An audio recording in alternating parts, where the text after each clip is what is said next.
자, 19년도 코로나가 일어나기 전까지는 근로감독을 굉장히 많이 했죠. 그러니까 17년, 18년, 19년도는 뭐 근로감독을 아주 특히 52시간제에 대해서 이렇게 정부가 이런 감독 기능을 통해서 정착시키기 위한 전략으로 근로감독관도 많이 채용도 하고요.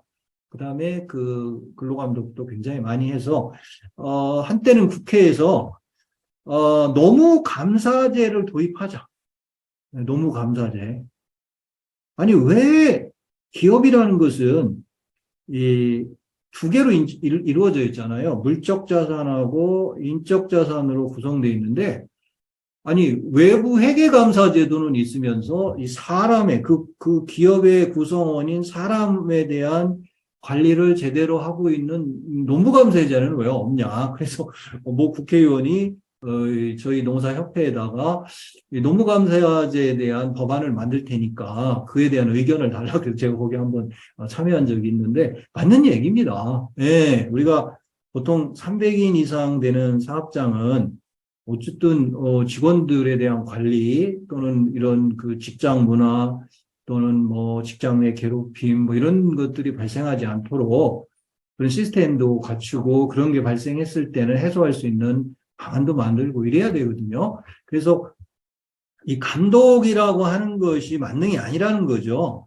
결국은 자체적으로 뭔가 그런 것들이 발생하지 않도록 사전에 체크할 수 있는 그런 시스템을 갖추는 거, 그런 거가 돼 있는지를 한번 감사하는 제도를 만들고, 심지어는 지금 뭐 직장 내 괴롭힘이나 성희롱 문제가 발생한 사업장을 지금 인터넷에 노동부 사이트에 공개하겠다라고 하는 거는 뭔가 이렇게 창피를 주겠다 이런 얘기잖아요. 그래서 뭐 그런 것들이 우리가 이제 감사제도하고 같이 좀 이렇게 연결이 돼줘야 사전적인 그런 접근이 필요하다고 봐요. 근데 이제 이 코로나 이후에는 사업장 방문 자체가 상당히 좀 제한적이기 때문에 많이 줄었죠, 감독이.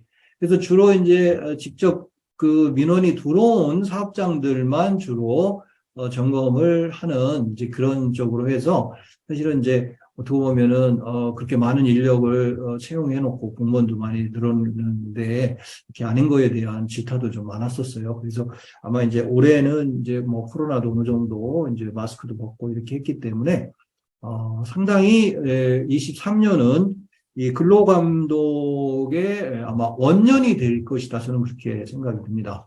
그래서 그동안 작년, 재작년도에 그래도 뭐 근로감독을 했을 때 가장 그 적발된 것들 중에 가장 많았던 게 이런 거라는 거죠. 직장 내 성희롱 예방 교육을 안 했다든가, 직장 내 괴롭힘과 관련된 어떤 조치를 안 했다든가, 뭐 취업 규칙을 제대로 신고 안 했다든가, 근로계약서가 됐긴 돼 있는데 이 내용이 뭐 엉망이어가지고 의무기재 사항도 없고 뭐 계약직이나 뭐 정규직이나 아르바이트생이나 뭐 똑같은 근로계약서 쓰고 그래서 이제 이런 것들에 대한 지적 또 연차 휴가 같은 거를 채용 촉진을 통해서 제대로 했는지 연차 수당은 제대로 지급됐는지 시간의 수당은 지급됐는지 이런 것들을 보니까 그런데 이제 문제가 있었다는 거죠. 그래서 퇴직급여에 대한 부분들, 최저임금. 뭐, 이런 게, 사실은 우리가 어떻게 보면은 가장 기초적인 부분에 해당되는 이런 기초적인 부분이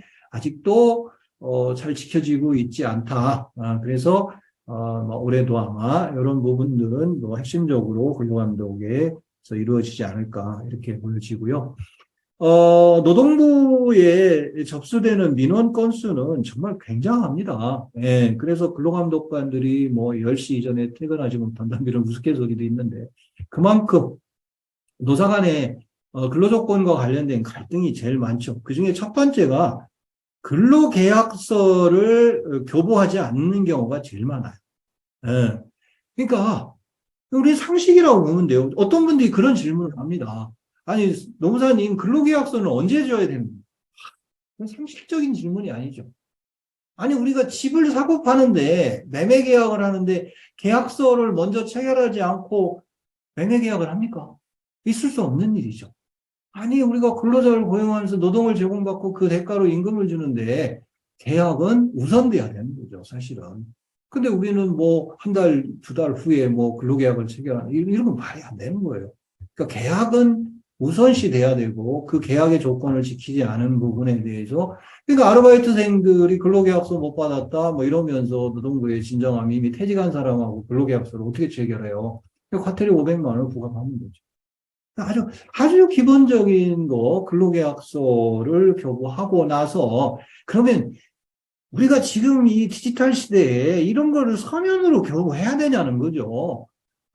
그럼 인사팀이 뭐 할 일이 너무 많은 거예요. 이런 것들은 이제 거의 전자근로계약서 해가지고 면접 보고 딱 이렇게 되고 연봉 책정되면 근로계약서, 연봉계약서 뭐 이런 부분들은 전부 다 이제는 스마트폰으로 받아서 자기가 사인하면 자동 결제되고 자동 보관되는 이런 시스템적인 부분이 들어가야 돼요. 그리고 전자근로계약서가 서면 계약서하고 동일하다는 법이 만들어졌지 않습니까? 그래서 우리가 이런 근로계약은 이제는 전부 다 이런 시스템적인 그런 디지털화되어 있는 전자근로계약서화 해야 된다.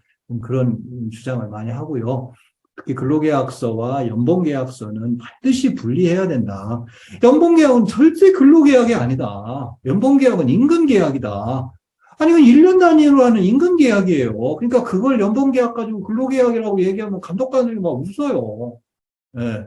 그래서 절대적으로 연봉계약은 임금계약이고 근로계약은 입사해서 정규직은 한 번 체결하면 되고 계약직은 1년에 한 번 체결하는 거니까 아르바이트생들은 근로계약서에 근로시간 및 근로일배 근로시간 반드시 넣어줘야 된다. 그거 안 넣어주면 나중에 시간의 수당 문제가 발생해가지고 결국은 또 회사가 그 아르바이트생한테 시집 끌려다니고 이렇게 했는데 아니 우리가 임금을 체불한 거에 대해서는 그거는 반의사 불벌죄를 적용해가지고 우리 사장님이 임금 줘 넣었으니까 나 사장님 처벌 원치 않습니다. 그러면 그만이에요. 근데 근로계약서를 미착용한 거는 처벌을 안 받을 수가 없어. 그런 반의사 불벌죄가 적용되질 않으니까. 예, 그래서 이런 우리 아주 기본적인 건 하자. 저는 그런 말씀을 좀 드리고 싶습니다.